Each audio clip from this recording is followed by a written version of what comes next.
নিজের তকদির কোরআন শোনাবো আর একটা মারাত্মক। এখানে মাস্টার কে কে আছেন হাত তুলে, মাস্টার যদি কেউ থাকেন হাত তুলে, একটু অন্য কোনো অসুবিধা, আমি খালি কোরআনে আয়াত শোনাবো একটা আপনাদেরকে দেখি। পয়সা নেবো না, পয়সা যা দুটা দিয়ে দিয়েছেন, আমি টাকা নেবো। যাই হোক, মাস্টার, ডাক্তার, প্রফেসর, ইঞ্জিনিয়ার, এই যে আলেমরা আমার পেছনে বসে আছেন, মৌলবীরা, আমরা মৌলবী। আচ্ছা জিজ্ঞেস করুন তো ইনাকে, যে ইনি দুনিয়াতে আসার আগে ইনার পরিবারের কেউ জানতো যে আমার একটা বেটা হবে মৌলবী হবে? কথা বলে না। কেউ জানতো যে আমার একটা বেটা হবে ডাক্তার হবে? এখানে একজন হাত তুলেন তো যে আমার একটা বেটা হবে ডাক্তার হবে, বলতে পারবে? কোরআন সূরা দাহার 29 পারা, হালাতাল ইনসানি হিনুম মিনাদ দাহরি লাম ইয়াকুন শাইয়াম মাযকুরা। হে আমার নবী বলে দাও, দুনিয়াতে তোমাদেরকে পাঠাবার পূর্বে তোমাদের কোন সমাজে কালচার ছিল না। তোমরা দুনিয়াতে যাবার আগে, পাঠাবার আগে তোমাদের কোনো কালচার ছিল না। আমি আল্লাহ পাঠিয়েছি, আমি আল্লাহ যোগ্যতা দান করেছি। ইয়াসিন বক্তব্য দিচ্ছে, আপনাদের মনে হচ্ছে বক্তা।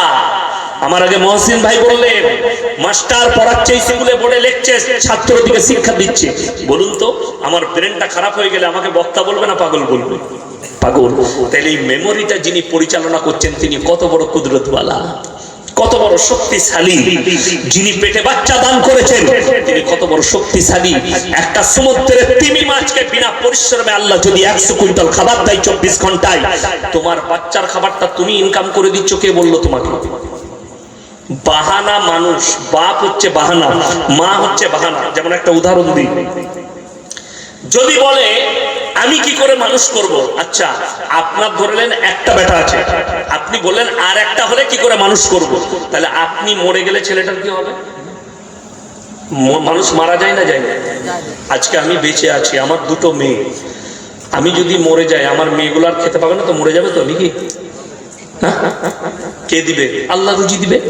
তকদিরে যেটা লিখেছে সেটাই। যদি কারো তকদিরে ভিক্ষা করা লেখা থাকে, আমি আপনার বর্তমান জেলায় দেখাবো 150 বিঘে জমির মালিক। আপনাদের এলাকায় কেউ আছে 150 বিঘে জমির মালিক? নাই। আমার বর্ধমানে এখনো পাবেন, আমার এলাকায়, আমার গলসি থানায় 100 বিঘে জমির মালিকও পাবেন। 50, 60, 70 আমার গ্রামে আছে, 60, 70, 80 বিঘে জমির মালিক আমার গ্রামে এখন আছে। তো আমাদের বর্তমান জেলায় 150 বিঘে জমির মালিক এখন 1.5 কাটা নেই। তাদের সন্তানরা চায়ের কাপ ধুচ্ছে রাস্তায়, তার নাম আল্লাহ। কেউ যদি মনে করে আমি সুদ খেয়ে, হারাম খেয়ে, যাই করে হোক আমার বেটাকে বড় লোক করে যাবো, আল্লাহর কসম তোমার ছেলের তকদিরে যদি ভিক্ষা করা লেখা থাকে ভিক্ষা করে খাবে। ঠিক বললাম না ভুল বললাম?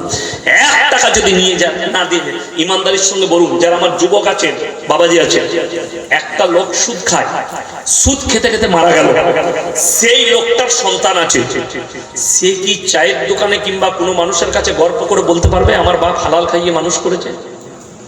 যদিও বলে না, লোকে মুচকিয়ে হাসবে, শালা কি বলছে দেখ, বলবে না? বলবে না। কিন্তু তোমার বাপ সবজি বিক্রি করেছে ইসলামপুর বাজারে, হালাল কারবার করেছে, তোমাকে সম্পদ দিয়ে যায়নি, কোন রকম একটা টিনের চাল বাড়ি করে দিয়ে গেছে, তোমাকে মানুষ করেছে হালাল খাইয়ে। তুমি গর্ব করে চায়ের দোকানে বলতে পারবে যে কেউ বলতে পারবে না আমার বাপ 1 টাকা হারাম ইনকাম করেছে, আমাদেরকে হালাল খাইয়ে বুক চাপিয়ে বলতে পারবেন মানুষ করেছে। আমার বন্ধুগণ, পৃথিবীতে মানুষের রেখে যাওয়া 3টে সাদকা, মারাত্মক সাদকা। কটা বললাম বাবা? 3টে। তার মধ্যে 1 নম্বর হচ্ছে নেক সন্তান। নেক সন্তান, আপনি সন্তানকে নেক তৈরি করুন। নামাজি মুসল্লি, আজকে দেখুন না 90% লোক বেনামাজি, অথচ এমনও আমাদের দেশে 3টে কোয়ালিটির নামাজি আছে। আবার কটা বেনামাজি আছে? তাদের মধ্যে একটা কোয়ালিটি আছে কি জানেন? 5 ওয়াক্তের পরে একটা জুম্মা আর একটা ঈদ আর বাকরা ঈদ। ঈদের দিনে লাপাই বাসি কারা? ওই মাল কটা জীবনে নামাজ পড়ে না, পেছনে কাতারে কে বলবে হুজুর এটা নিয়ত খান বলে দেন, তবে নিয়ত নিয়ে করবি কি? আত্মাহাতু জানে না, দরুদ শরীফ জানে না, দুআয়ে মাসুরা জানে না, রুকু সিজদা তাসবিহ জানে না, ওইটা নিয়ে কি করবি? ধুয়ে খাবি? নিয়ত নিয়ে বড় কষ্ট লাগে, দুঃখ লাগে। আপনাকে দেখিয়ে দেবো সমাজ ব্যবস্থা কোথায় পৌঁছেছে।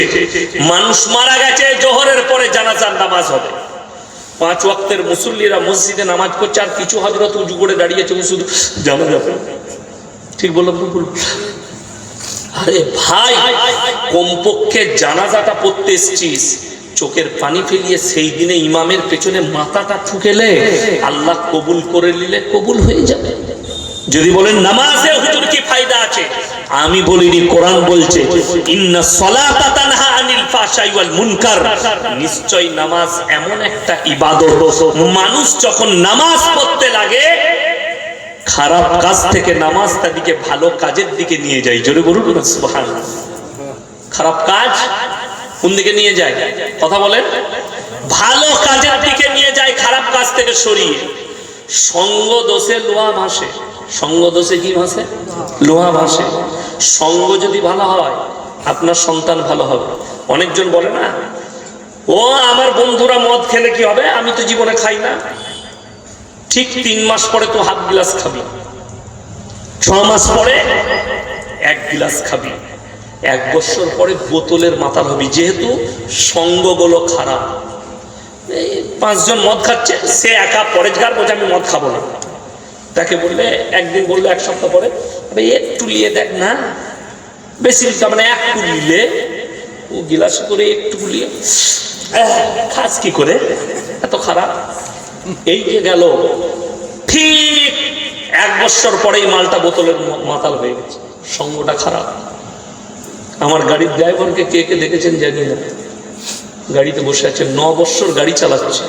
আমার গাড়িতে যেদিনে বসেছিল সেই দিনে হাতে বালা, 1 হাতে সুতো, আপনার গলায় চেন, রূপোর, চুলের কাটিং আলাদা, জিন্সের প্যান্ট আর গেঞ্জি। যেদিন আমি জীবনে দাওয়াত দিই নাই ওকে। আমি দাওয়াত দিতে গেলি কালকে বলবে হুজুরা গাড়ি চালাবেন না, তাই না, গুটকাও খেতে। জীবনে দাওয়াত দিইনি, আমি খালি বক্তব্য দিয়েছি, সে আমার সাথে ঘুরেছে, এসছে, আমি নামাজ পড়েছি, সে দাঁড়িয়ে থেকেছে গাড়িতে। আল্লাহ তাকে এমন হিদায়াত দিয়েছে, একদিন হঠাৎ করে দেখছে আমার মতো সাদা পাঞ্জাবি লুঙ্গি পরে চলে এসছে, চেন খুলে দিয়েছে, সুতো খুলে দিয়েছে, জিন্সের প্যান্ট গেঞ্জি। বলছে হুজুর আমি কিছু ছিট কিনবো বর্ধমানে, পাঞ্জাবি করাবেন। কেন? বলে ওইগুলো আর পরবো না, আমাকে কিরম লাগছে। সেই যে দাড়ি ছেড়েছে, সেই যে প্যান্ট শার্ট ছেড়েছে, আপনি গিয়ে দেখুন আমার থেকে বড় মৌলবি হবে। তখন মানুষ এতটা আমাকে চিনতো না। আমি পুরুলিয়া ডিস্ট্রিক্ট গেছি এক জায়গায় জলসা করতে, আমাকে চিনে নাই। বয়স্ক চাচাদের খিদমতের দায়িত্ব আমার, খিদমত করবে বক্তাদের। আমি গাড়ি থেকে দুজনাই নেমে যাচ্ছি, একজন চাচা নিতে এলো, হুজুর চলুন। আমাকে বলে না আমার ড্রাইভার, ও তো আমার থেকে বড় বড় দাড়ি, আমার তো দাড়ি নাই। অনেকজন আমাকে বলে আর বয়ান শোনা যাবে না, দাড়ি নাই। আমি কি করব, দাড়ি আল্লাহ না দিলে, তোর কাছে চাপান থাকলে দিবি, ছড়াবো, বেরিয়ে যাবে।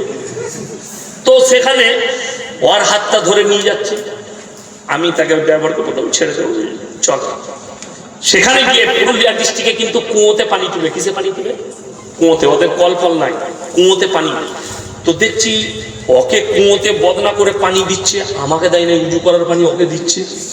ঝামেলা লাগলো, তখন ঠিক আছে তুই উজু কর। আমি নিজে পানি নিয়ে উজু করলাম। নাস্তা করতে বসেছি খানচাই, ভালো মিষ্টিগুলো ওকে দিচ্ছে, হাজরাত খাইয়ে, আর খারাপগুলো আমার দিকে। আমরা চালিয়ে যেত, অসুবিধা নেই। তো সেটা হয়ে গেল খাবার দাবার। রাতের বেলায় রুটি খাচ্ছি, দেশি মুরগি নিয়ে এসছে, রানগুলো খালি ওকে তুলে দিচ্ছে, আর হাড্ডিগুলো আমার। আমরা ঠিকই আছে, চালা। তো যখন যাবার টাইম হলো তখন বললে হজরত আপকো বুলা রহে। তো ও তো হজরত নয়, ও তো পাইলট। আমি তখন রেডি হয়ে যাচ্ছি, हजरत गलती हो गया, आप यासीन साहब हैं? बोलो मैं हूँ। बोले हजरत गलती हो गया, माफ कीजिए, कुछ समझे मैंने, मैं समझ में नहीं। बोलो ये तो दाढ़ी और टोपी का बरकत है, कोई बात नहीं, এটা দাড়ি টুপির বরকত, ইমানের বরকত। ওই জন্যে আপনার সন্তানটা কোথায় উঠা বসা করছে এটাও আপনাকে লক্ষ্য রাখতে হবে। আপনার ছেলেকে বলুন নামাজীদের পাশে উঠা বসা কর, ইমামের পাশে, আলেমের পাশে উঠা বসা কর, ভালো মানুষের পাশে। গ্রামে একটা ডাক্তার আছে, তার কাছে গিয়ে বসলে সে মদের আদেশ দিবে না, সেটাকে ভালো আদেশ দিবে। ঠিক বললাম না ভুল বললাম? বড় কষ্ট লাগে, আমরা আমাদের সন্তানকে নেক করতে পারছি না। নেক করুন, এটা একটা বড় সদকা জীবনে। আপনি মরে যাওয়ার পরে আপনার কবর জিয়ারত করবে, আপনার জন্য দোয়া করবে, আপনার জন্য দান খয়রাত করবে। যে ছেলে, আজকে বড় কষ্ট লাগে, বাপ মরে গেলে আমাদেরকে মৌলবি হায়ার করতে হবে। মসজিদের দরজায় দাঁড়িয়ে আছে, কি ব্যাপার হুজুর আমার বাপের কবর জানতে হবে, তুই বলে আমি পারি না। বেশিরভাগ দেখি দেবো, অবাক লাগে, দুঃখ লাগে, বেদনা লাগে। এই ধরনের কাজ করবেন না, সন্তানকে নেক করুন। আমরা একবারও বলিনি আমার 2 লাখের বেশি জলসা ছুটছে, একটা বার করতে পারবেন না যে ছেলেকে মৌলবি করুন, মুফতি করুন, মুহাদ্দিস করুন, আর কিছু করা যাবে না। আমি বলে যাচ্ছি ছেলেকে ডাক্তার করুন, মাস্টার করুন, প্রফেসর করুন, ইঞ্জিনিয়ার করুন। আমার একটা মাদ্রাসা তৈরি হচ্ছে, মেয়েদের ক্যাম্পাস, একদম নার্সারি থেকে নিয়ে ক্লাস 10 এবং মৌলবি হবে, হাফেজ হবে, মুফতি হবে। আর একটা শুধুমাত্র যারা পয়সা দিয়ে পড়াবে, বড় লোকের ছেলে, মাসে কত লুবো সেটা পরে বলবো। বিল্ডিং এ 40টা ছেলে ভর্তি লব, ছেলেদের বয়স হবে মাত্র 7 বছর, 7-এর 1 মাস পেরিয়ে গেলে আর ভর্তি হবে না, 7-এর নিচে হবে। তাদের খাওয়ানো, তাদের দাওয়ানো, তাদেরকে কাপড় পরানো, তাদের সব কিছু সেবা থাকবে। কি লুবো? 3 বছর তার বাপের কাছে টাইম লুবো। 7 আর 3 কত? 10। এই 10 বছরে তার বাপের হাতে সন্তানটা তুলে দেবো হাফিজে কোরআন করে, এবং বলবো একে নিয়ে আর পরে মিশনে দাও, ইউনিভার্সিটিতে দাও, ভালো কনভেন্টে দাও, ভালো স্কুলে দাও। এই ছেলেটা ডাক্তার হোক, মাস্টার হোক, প্রফেসর হোক, ইঞ্জিনিয়ার হোক, সমাজের কল্যাণ হবে। আপনি ভাববেন না যে শুধু মাদ্রাসায় ছেলেদিকে হাফেজ করে দেবো, মৌলবি করে দেবো, আর তার জন্য খালি সে ইমামতি করে বেরোবে। কে বললেন? না, আপনার ছেলে হাফেজ হওয়ার পরে ডাক্তার হোক, মাস্টার হোক, প্রফেসর হোক, ইঞ্জিনিয়ার হোক, সমাজের কল্যাণ হবে। সে কখনো খারাপই চাইবে না। ওই জন্য আমার ভাই দিনটাকে বোঝার চেষ্টা করুন। আখরি জামানায় পা রেখে দিয়েছি আমরা। আপনারা কি মনে করছেন দাজ্জাল আসেনি? দাজ্জাল আসেনি, দাজ্জালের ফিতনা শুরু হয়ে গেছে। দাজ্জালের প্রথম ধাপ শুরু। এই যে মোবাইল দেখছেন, এখন একটা অ্যাপস এসছে, তার নাম হচ্ছে এআই। এআইটাই হচ্ছে দাজ্জালের প্রথম ধাপ। 2026 সালের পরে বৈজ্ঞানিকরা বলছে এই মোবাইল আর মানুষের কন্ট্রোলে থাকবে না, মানুষ এর কন্ট্রোলে চলে যাবে। কে বলছে? বৈজ্ঞানিকরা বলছে মানুষ এর কন্ট্রোলে। এই মোবাইলটা আমাকে একজন গিফট করলো, বলে হুজুর কত দাম? আমি জানি না, তুমি কিনে দাও। পয়সা দিয়েছে, কিনে দিয়েছে। কিন্তু দুঃখ জানেন আমাকে কি বললো? হুজুর এই মোবাইলটা এমন সিস্টেম আছে, আপনি ইউটিউবটা খুলে মনে মনে যেটা ভাববেন সেটা চলে আসবে, মানে ব্রেনটা ক্যাপচার করছে। আমি বিশ্বাস করুন, একজন অনেক পুরনো, আজ থেকে 100 বছর না 70-80 বছর আগেকার একজন কারি সাহেব, মিশরের কারি সিদ্দিক আল মাআতি, মারাত্মক পড়া, কারি আব্দুল বাসিতের উস্তাদ। তার কিরাত আমি ইউটিউবে কোনোদিন খুঁজে পাইনি, অনেক চেষ্টা করেছি। সেই দিনে খালি ব্রেনে ভেবেছি যে ওই কারি সাহেবের কিরাতটা এলে আমি একটু শুনতাম। মালদা থেকে বাড়ি ফিরছে, সঙ্গে সঙ্গে চলে এলো সেই কিরাতটাই। অবাক তথ্য, আমি 25 থেকে 30 বার চেক করেছি। বৈজ্ঞানিকরা বলছে 2026 সালের পরে মানুষের এই ব্রেনটা চলে যাবে। আপনি কি মনে করছেন দাজ্জালের প্রভাব শুনে নেন?